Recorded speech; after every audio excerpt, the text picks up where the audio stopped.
Muito boa tarde. Na sequência do projeto Creative Classroom Lab, vamos dar início hoje à quarta formação, ou ao quarto módulo, relativamente à formação para os professores envolvidos no projeto nacional. E hoje vamos ter connosco o professor Luís Valente, da Universidade do Minho, que nos vai falar sobre a temática do Flipped Classroom. Ora, vamos então falar um bocadinho de uma moda da organização da nova escola, que designamos por Flipped Classroom ou Inverted Classroom em inglês. Em português nós temos usado o termo sala de aula invertida, embora seja digamos, uma designação que tem alguma renitência, pela qual eu tenho alguma renitência. De qualquer forma, é a tradução e é digamos, o termo, o conceito mais comum. E é um conceito que tem raízes no ano 2000, pelo menos em termos de registro académico, em trabalhos de um grupo de investigadores da Universidade de Ohio e de um professor de nome Wesley Baker, e que falaram pela primeira vez, ou que escreveram pela primeira vez sobre experiências de intervenção nas salas de aula de uma forma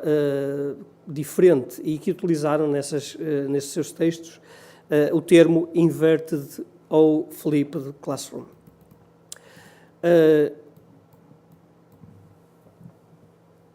Dois deles, o segundo grupo daqueles autores a que eu me referi anteriormente eram autores académicos, portanto, eram estudiosos académicos da universidade, mas estavam atentos, procuravam perceber como a escola funcionava e preocupavam-os dos efeitos negativos dos estilos que os professores tinham de ensinar em confrontação com os estilos de aprender dos alunos, uma vez que eram muito diferentes, muito desadaptados. E pensavam que seria necessário, para que os professores conseguissem cativar os alunos e engajar os alunos nos seus trabalhos, os professores precisariam de um portfólio de estilos diversos. E, no entanto, essas ferramentas que seriam necessárias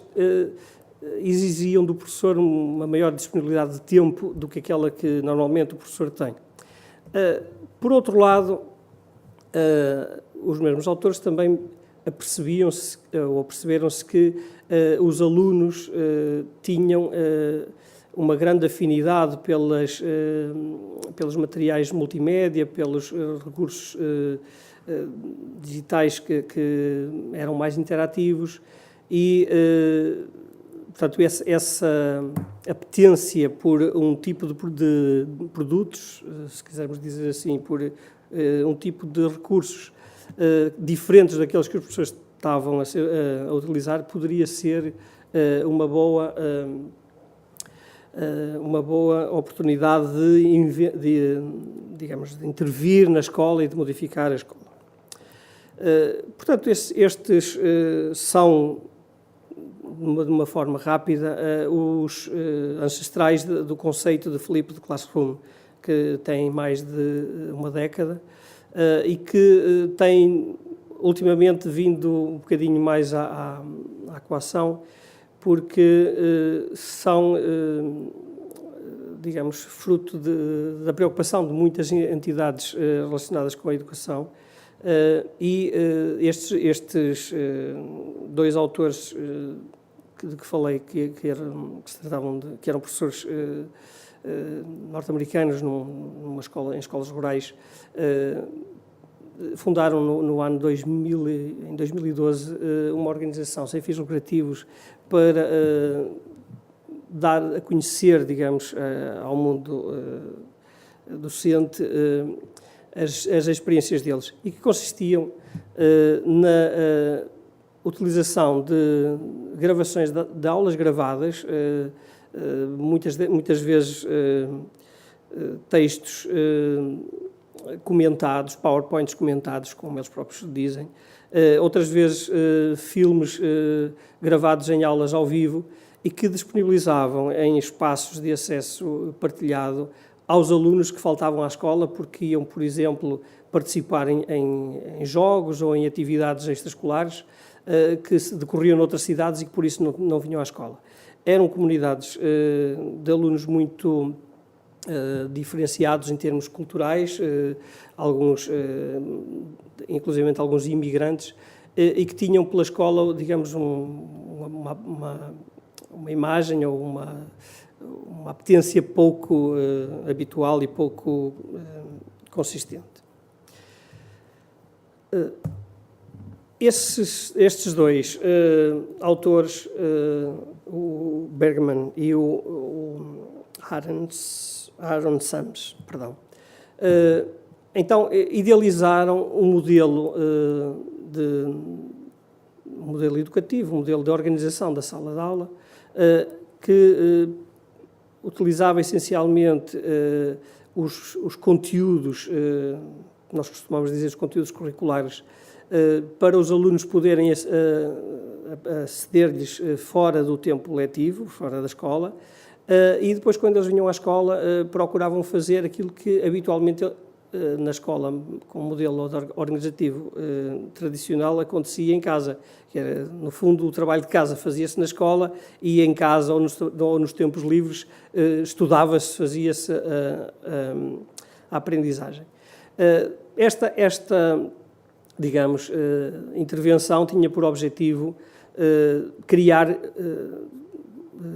digamos que ambientes de aprendizagem mais adequados, mais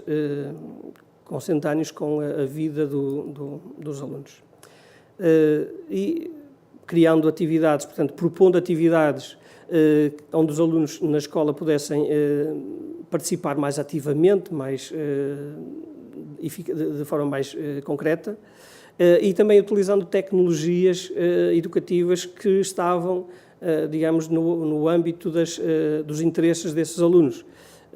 Nós sabemos que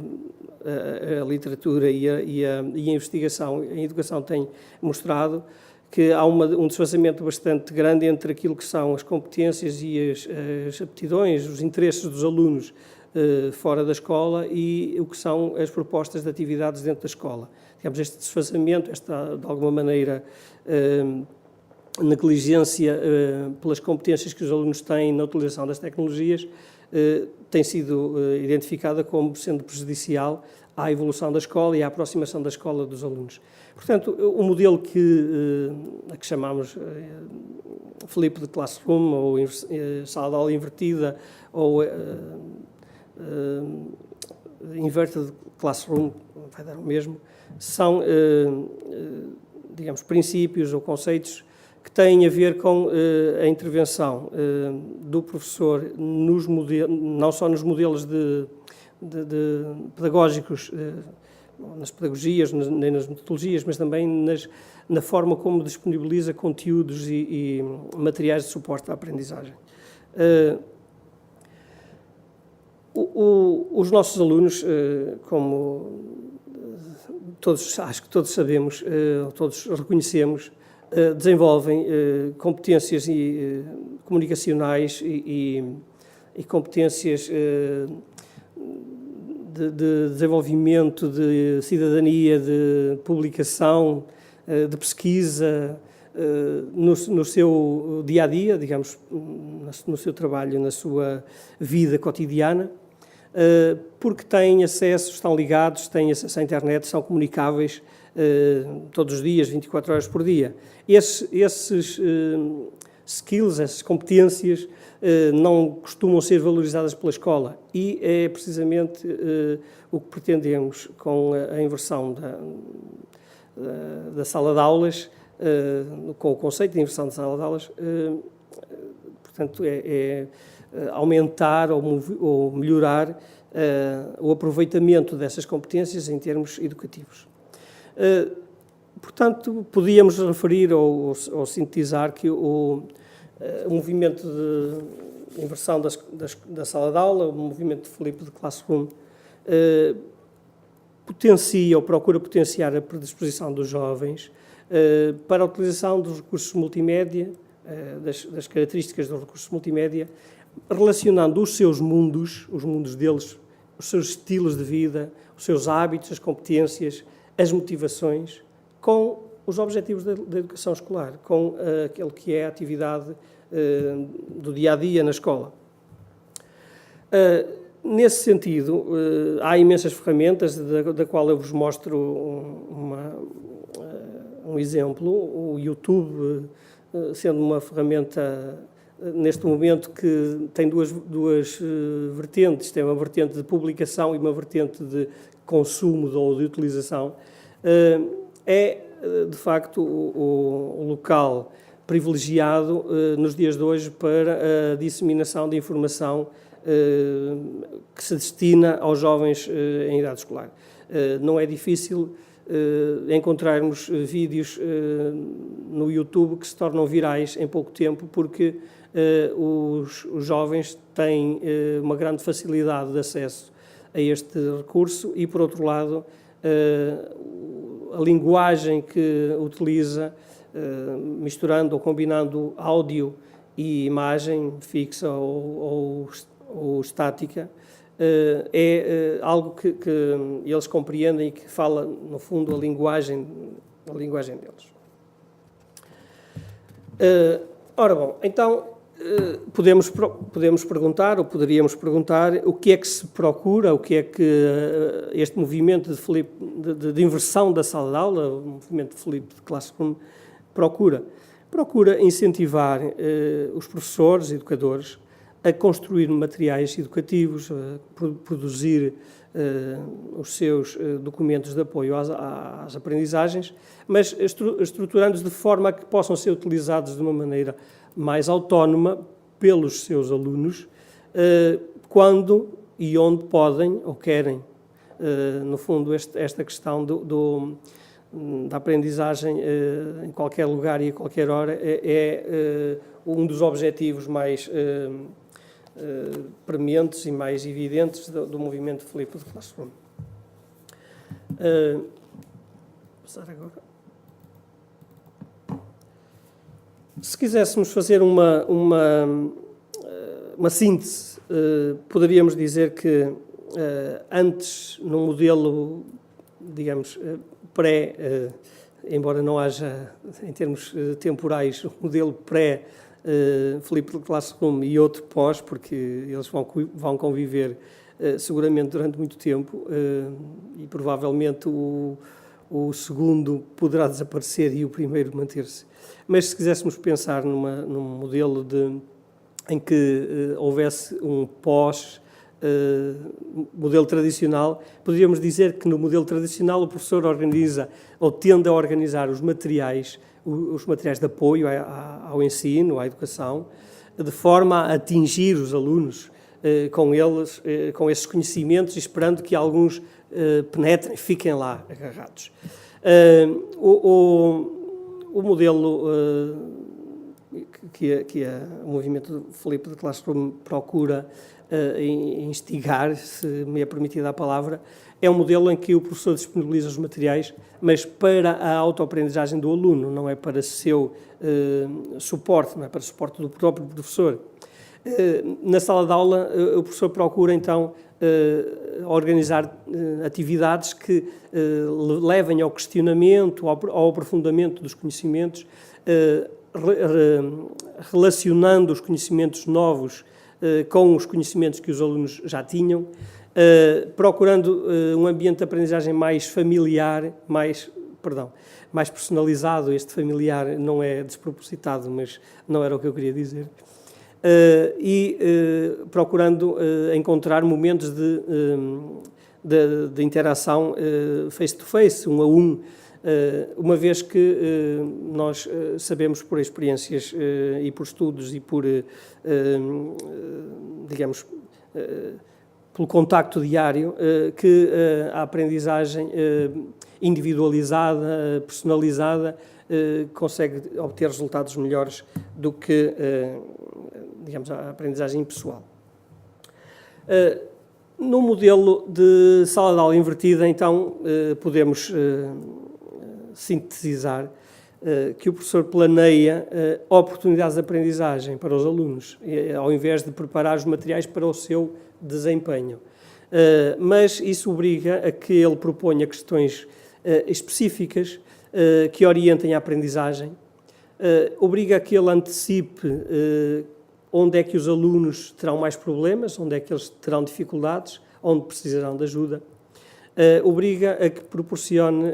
experiências práticas sobre aquilo que está previsto aprender. O feedback do professor em relação à aprendizagem dos alunos no modelo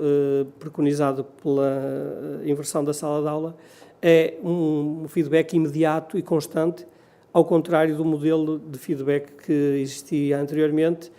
que era sempre diferido, atrasado, fora do contexto, muitas vezes já sem o mínimo interesse. Basta pensarmos que os alunos levariam os conteúdos para estudar em casa e as dúvidas que surgissem seriam, na melhor das hipóteses, tiradas na aula seguinte. Isto era se eles tivessem tempo para colocar as questões e se lembrassem ainda de as colocar. Neste modelo, as questões, as dúvidas surgem no momento e o professor tem a disponibilidade de as tirar, de as abordar no momento. Uma das características fulcrais deste modelo de abordagem da educação é que o ensino direto é mais centrado no vídeo ou no screencast, as capturas de ecrã do computador, e a aula é mais utilizada para engajar os alunos em trabalhos de estudo e de apoio personalizado, individualizado ou em pequenos grupos. Quando um professor pensa em mudar de paradigma, de modelo, de estilo de aprendizagem, segundo Bergman e Sams, precisa de ter em consideração alguns aspectos, embora não haja propriamente um guião para se organizar uma sala de aula invertida. Há, no entanto, algumas assunções que é necessário ter de forma bem consciente. O primeiro é a possibilidade ou a necessidade de ter um ambiente flexível, um ambiente de aprendizagem onde não só o espaço físico, mas também os tempos e os momentos de aprendizagem e de avaliação possam ser rapidamente reformulados, modificados. O segundo tem a ver com a necessidade de existir uma cultura de aprendizagem bem assumida e bem consciente. Digamos, a necessidade de valorizar a escola, de valorizar as aprendizagens, de partilhar, de trabalhar em grupo, de ser interventivo, de valorizar a criatividade, mas também a responsabilização pela aprendizagem, a possibilidade de os próprios alunos conhecerem antecipadamente aquilo que vão aprender ou que vão estudar, são aspectos que se relacionam com o desenvolvimento de uma cultura de aprendizagem. Por outro lado, a intencionalidade dos conteúdos, aquilo que o professor utiliza, não pode ser apenas feito no sentido de passar a mensagem que o professor anteriormente gostaria de passar, que é relacionar os conteúdos dos programas aos materiais de apoio às aulas de uma forma direta. Neste caso, a intencionalidade dos conteúdos está na necessidade de adaptá-los ao público, ao diferente público que vai ter e, mesmo dentro desse público, a possibilidade de eles utilizarem estes conteúdos de formas e com recursos e com técnicas e com tempos diferentes. Se pensarmos que um vídeo, por exemplo, pode ser rebobinado, pode ser passado com velocidades diferentes, pode ter questões intercaladas, por exemplo, para que o aluno vá fazendo um acompanhamento da aprendizagem, uma espécie de autoavaliação. Tudo isto tem a ver com a modificação, então, dos conteúdos. E, por último, ou digamos, em quarto lugar, a necessidade de haver um profissionalismo maior, ou um grande profissionalismo do educador, no sentido de não só manter a sua, digamos, a sua profissão, a sua função de educador, mas também a necessidade de desenvolver atividades, trabalhos, tarefas que estão relacionadas com a preparação de todo o ambiente, de todos os conteúdos, que não são habituais, digamos, na função do professor. Isto é, o professor deixa de ter, neste campo, no campo profissional, deixa de ter tanto aquela liberdade que muitas vezes é acusado de ter, no fim das aulas não ter mais nada para fazer, passando a ter uma situação bastante diferente, que é muito mais trabalho autónomo fora do tempo de aula. Com estas digamos, condições, pode-se colocar a questão, vou passar aqui à frente um bocadinho, pode-se colocar a questão, mas mudar porquê? Pois, o que tem dito alguma investigação académica e relatos de utilização do modelo, portanto, o que tem dito acerca das vantagens da utilização de um modelo de sala de aula invertida, é que, ao inverter a lógica da sala de aula, também aumentam digamos, a interatividade, o envolvimento dos alunos nas atividades do grupo. Uma das queixas que frequentemente acontece é que, quando há atividade do grupo, o grupo-turma, há um grande número de alunos que se desinteressam, que se desmotivam. Ora, com este modelo, os testemunhos apontam para um maior envolvimento, digamos, um maior engajamento do grupo, do grande grupo. Por outro lado, também muda radicalmente, ou muito acentuadamente, a própria gestão da sala de aula, porque o professor deixa de ser, digamos, o topo da hierarquia, deixa de estar perante os alunos e passa a estar juntamente, ou junto dos alunos, passa a estar no meio deles. Também se modificam as hierarquias dentro do próprio grupo, uma vez que os alunos têm menos tempo para serem protagonistas ou para se exibirem, para mostrarem a sua, digamos, as suas qualidades de líderes ou de líderes no sentido menos positivo, no sentido de serem alunos exibicionistas. Estava a faltar o termo, peço desculpa. Também favorece, segundo apontam as conclusões, favorece os alunos que têm menos tempo, por exemplo, para estudar, ou que não podem assistir a todas as aulas. Nos casos que eu estou a falar, são essencialmente casos de alunos do ensino secundário ou superior, o que significa que noutros níveis de ensino, provavelmente, não haverá tanto este problema, mas no ensino secundário e no ensino superior, por vezes os alunos não podem ir às aulas porque têm outras atividades, ou porque ou têm outro tipo de trabalhos, ou porque têm atividades laborais, porque trabalham e não têm disponibilidade de participar em todas as aulas. É apontado também como uma vantagem a melhoria da interação entre professor e alunos, uma vez que o professor tem mais tempo para estar diante dos seus alunos, ou nos seus alunos, em atividades de face a face, em atividades de acompanhamento individual. Por esse motivo, os professores também conseguem conhecer melhor os alunos, não só do ponto de vista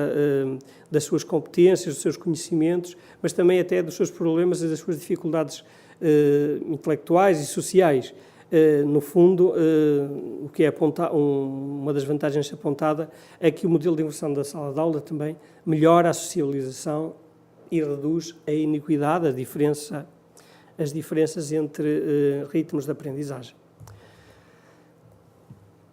Ora, o que é que os professores têm, então, disponíveis para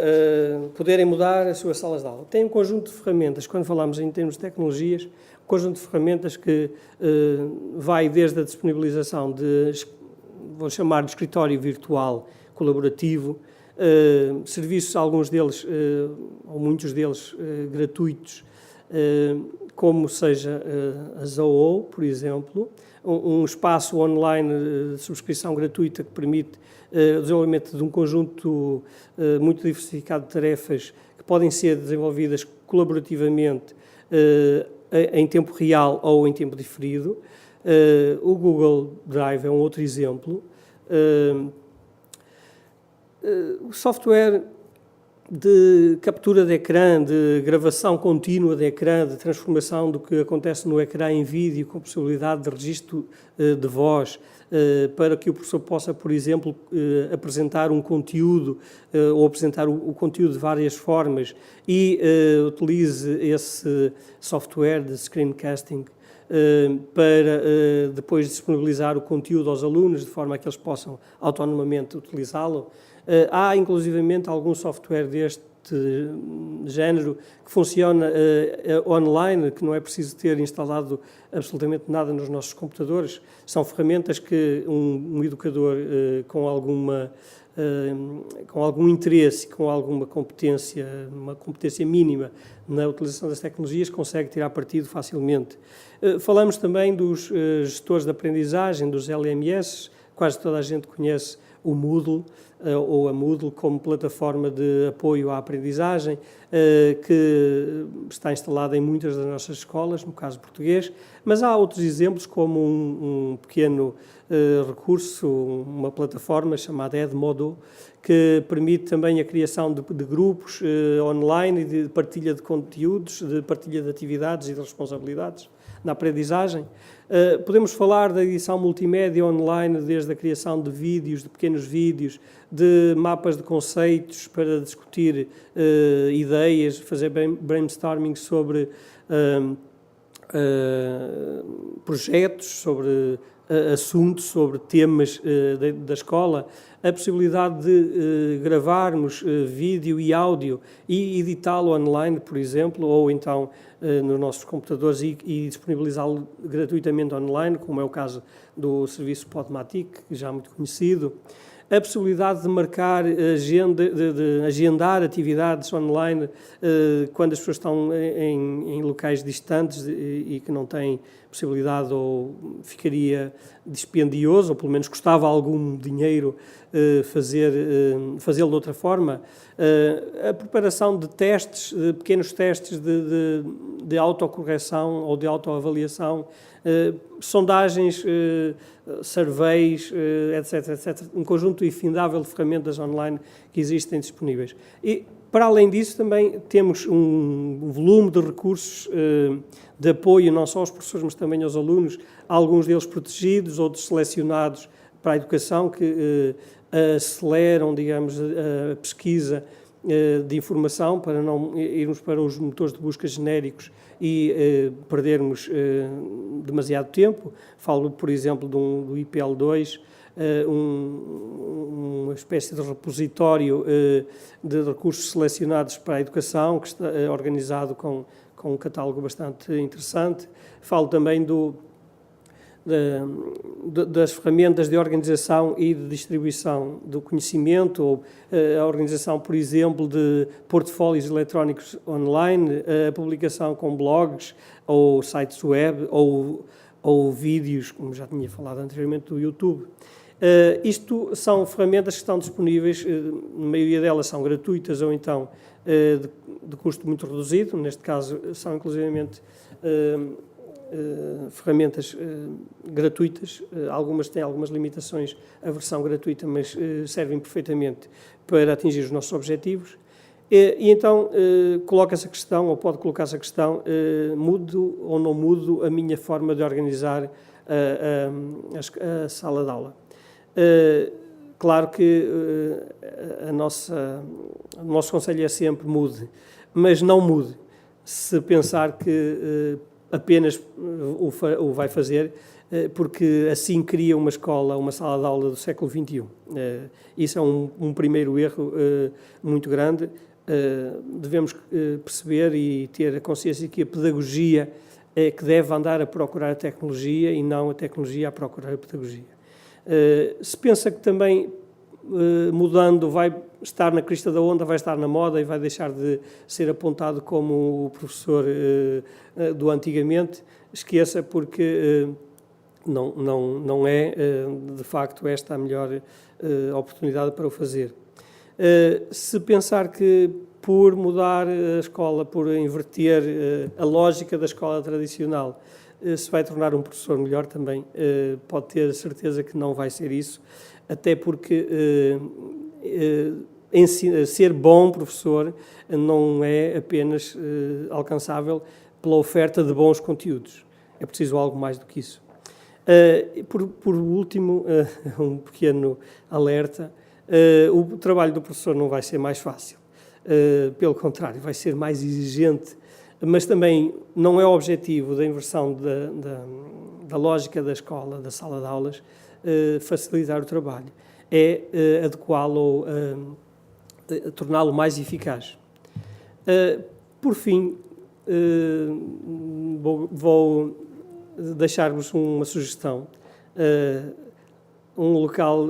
disponível para consulta e para acompanhamento de novas formas de intervenção na escola e de modificação das práticas e dos paradigmas educativos, que é o projeto iTech, e que podem consultar, por exemplo, procurando o site da ERT-DGE ou indo diretamente ao site deste projeto na European Schoolnet. Professor Luís, muito obrigado pela apresentação e até uma próxima oportunidade. Obrigado, eu é que agradeço. Foi um prazer. Obrigado.